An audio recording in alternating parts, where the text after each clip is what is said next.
2,000-year throwback. The Rhine River in Germany once dance performances, music. This is the first German road trip meeting any Germans that I'm seeing so much excitement in the air. Hello, welcome back to my channel. Today we are going on a road trip to meet the Western German. If you're new on this channel, you're most welcome. And to all my returning viewers, thank you so much. East on our Meet the Germans road trip. So today it's time to find out what the West has to offer. The final 4 states that we'll be visiting are Nordrhein-Westfalen, Rheinland-Pfalz, Hessen and Saarland. Let's start with a little 2,000-year throwback. The Rhine River in Germany once marked a frontier of the Roman Empire. Not that the Romans didn't want to. Did she just say 2,000 years? Let's start with a little 2,000-year throwback. The Rhine River in Germany once marked a frontier of the Roman Empire. Not that the Romans didn't want to go any further, but the so-called barbarian Germanic tribes mostly held them off. Roman influence west of the Rhine can still be spotted today in aqueducts, amphitheatres and bathhouses. Perhaps the most famous Roman remains are here in Trier, which is thought to be Germany's oldest city. The Porta Nigra, Black Gate, was built in the 2nd century under the reign of Marcus Aurelius. The Romans gave my hometown of Cologne the very catchy name Colonia Claudia Ara Agrippinensium. These days, the city is better known for its pretty extraordinary Gothic cathedral and Carnival.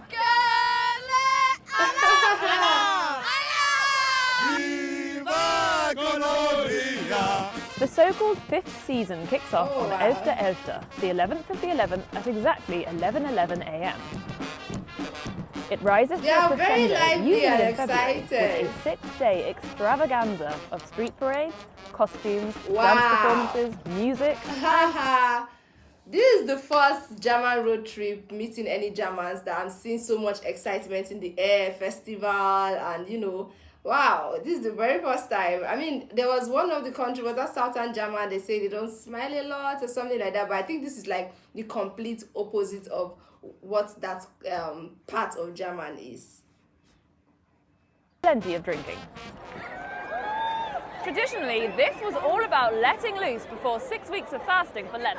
These days, it's all about Lebensfreude. Spaß haben. Feiern. Ja, Party. Also ist ein Gefühl. Wir kommen aus Hessen, bei uns heißt Fasching. Ja. Schönste Zeit im Jahr. Karneval bedeutet einfach Leben. Ausbrechen. Den Alltag hinter sich lassen, in ein anderes Kostüm zu schlüpfen und einfach mal die Sorge vergessen und die Sau rauslassen. The people of the Rhineland are often labelled the most open, friendly and party-ready people in Germany. So no wonder they throw themselves into their faste love and festivities.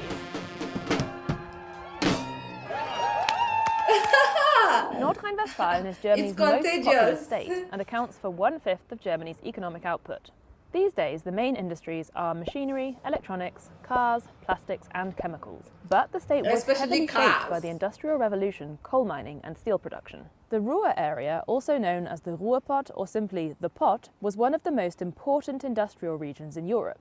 The identity of the Bergmann or miner became a huge part of the region's identity. As the industry continued to grow, so-called guest workers were also brought in from other countries to keep up with demand. But by the late 50s, cheaper fuel had hit the market. As coal plants were shut down, the government tried to create alternative employment opportunities, for example in new car factories.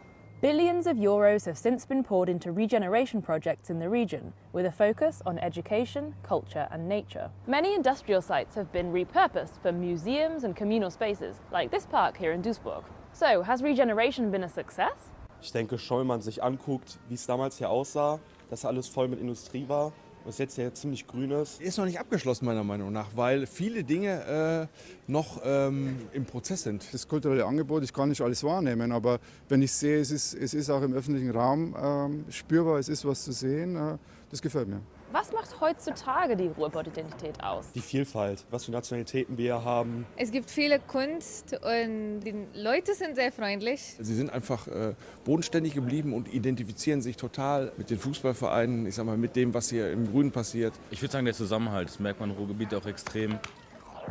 German is usually pretty literal, so I really enjoy the rather cryptic names given to many dishes in this part of the country. Himmel und Erd, heaven and earth, is blood sausage, mashed potato and apple sauce. Halve Hahn, half a chicken, is a rye bread roll with a slab of cheese on top. And what about Blindhuhn, blind chicken? That's a vegetable and bacon stew. Duh. Herzdrigger is Pfalz dialect for heart. Whoa, like... It could refer to the cardiological effect of these meat and potato dumplings, or the fact that locals are particularly fond of this dish. But sometimes the Hessians call a spade a spade. This is the very accurately named grüne Soße, green sauce. To be more exact, it's a sour cream and mixed herb sauce often served with boiled potatoes and eggs. As a cider lover, I've also been dying to try another Hessian speciality, Ebbelwoi, literally apple wine. It's an alcoholic drink made from sour apples, and it's usually served in a jug like this one called a Bembel. Whoa, not as sweet as the cider I know. I think I could get used to it. Viele Leute, die machen sich einen Schuss Mineralwasser rein, ist ja nicht ganz so stark. Und dann gibt es wieder andere, die machen sich Limonade rein. Das ist aber unter Apfelweintrinkern eigentlich verpönt. Something I really like about Germany is that not everything is centred around the capital city. Different industries have hubs in different places. Even political institutions are spread between Berlin and the former West German capital Bonn. And Germany's financial centre is Frankfurt. Frankfurt am Main, to give it its full name, is home to many domestic and foreign banking institutions, as well as the European Central Bank and Germany's largest stock exchange. It has the country's busiest airport and 18 of Germany's 19 skyscrapers, earning it the nickname Manhattan. Incidentally, here the buildings don't scrape the sky, they scratch the clouds, Wolkenkratzer. But beneath the surface of suits and skyscrapers, Frankfurt has an underground claim to fame as one of the birthplaces of techno music.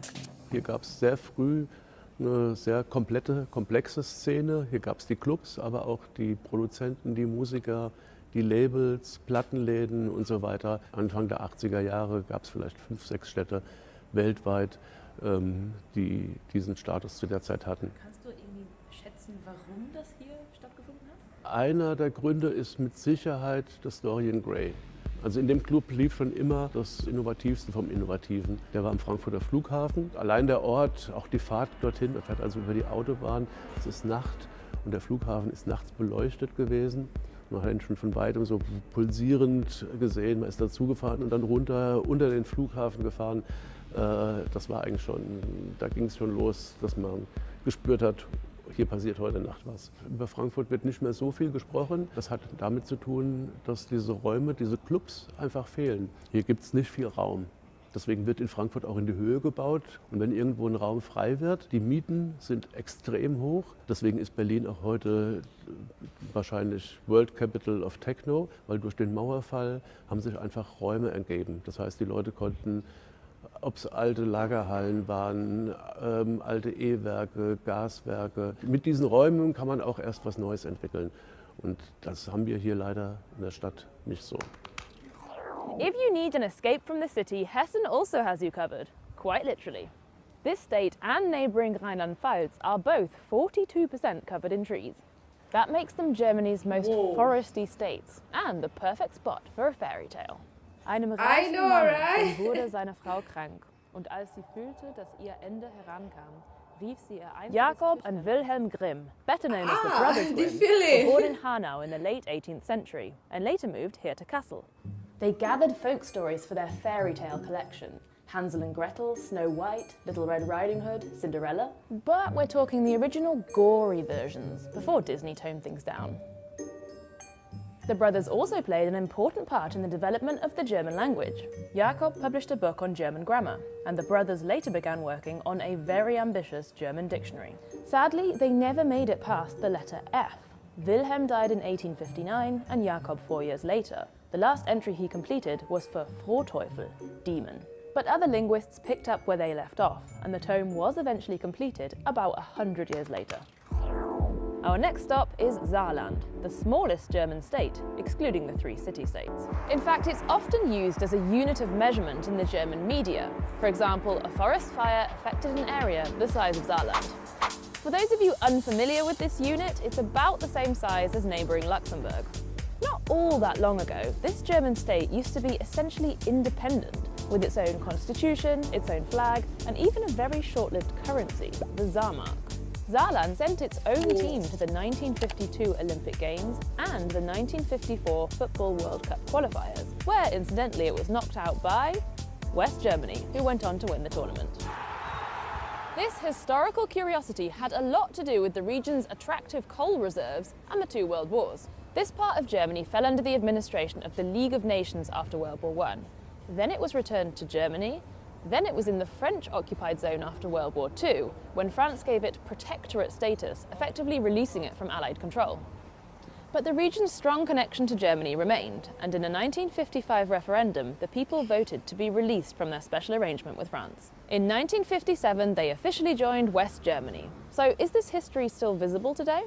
Auf jeden Fall. Das Saarland ist praktisch das französischste aller deutschen Bundesländer, kann man sagen. Man geht hier kein Baguette holen, man holt sich Flöt, ein schmaleres Baguette. Das ist so typisch französisch. Ich finde, man sieht es auch noch so ein bisschen manchmal an den Bauten, dass da so französisch mit reinspielt. Der Regenschirm wird im Bereich Saarlouis immer nur ich hol mein Parapluie.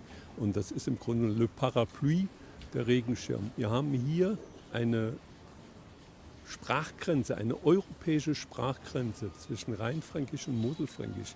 Und die wird Jive und Trive, wird die auch so gesprochen. Als Franzose hatte ich, meine Muttersprache war Plattdeutsch. Und selbst in Frankreich sind wir manchmal als die Deutsche betrachtet, also als so Deutsche, verstehen Sie, so Saarfranzose betrachten. Ne? Man hört das ja auch, dass hier viele Franzosen sind. Ich weiß, dass das halt ganz nah ist, aber ich fühle mich da jetzt überhaupt nicht irgendwie hingezogen oder so, mich damit irgendwie verbunden. Und was sollte man sonst noch über das Saarland wissen? Prinzipiell, dass es das Bundesland gibt. Hier gibt es sehr gutes Essen. Ich esse gerne Döner.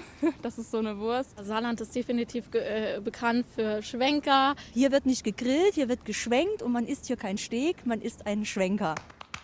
We've managed to get pretty far in this episode without mentioning beer. There's plenty of Pilsner in the west, and then Cologne's got its Kölsch, and nearby Düsseldorf has its Alt. German beer is known the world over, but a slightly better kept secret is German wine. Around 2/3 of all German wine comes from Rheinland-Pfalz, and the absolute frontrunner is the Riesling variety. Dotted along the Mosel River between quaint villages and hillside castles, you'll find row after row of seriously steep vineyards. Das Besondere am Moselwein ist natürlich unsere einzigartige Kulturlandschaft und was eben den Charakter des Weines auch auszeichnet, ist der Schiefer. Es ist ein sehr dunkler Stein und schwarz, wie wir alle wissen, kann ja auch sehr gut Wärme speichern, zieht Wärme an. Und wenn es nachts wieder kälter wird im Tal, dann gibt er das an die Umgebung ab, eben an unsere Trauben. Damals habe ich mich zur Wahl der Moselweinkönigin gestellt, weil ich meine Heimat so sehr liebe und da eben unterwegs sein wollte im Auftrag des Weines. Ich habe ehrlich gesagt gar nicht so weit gedacht, dass es dann noch weitergeht zur deutschen Weinkönigin. 2016, 2017 durfte ich im Endeffekt einmal um die ganze Welt reisen mit deutschem Wein im Gepäck. Was macht eine gute Riesling aus? Ein guter Riesling macht natürlich das gute Moselklima aus.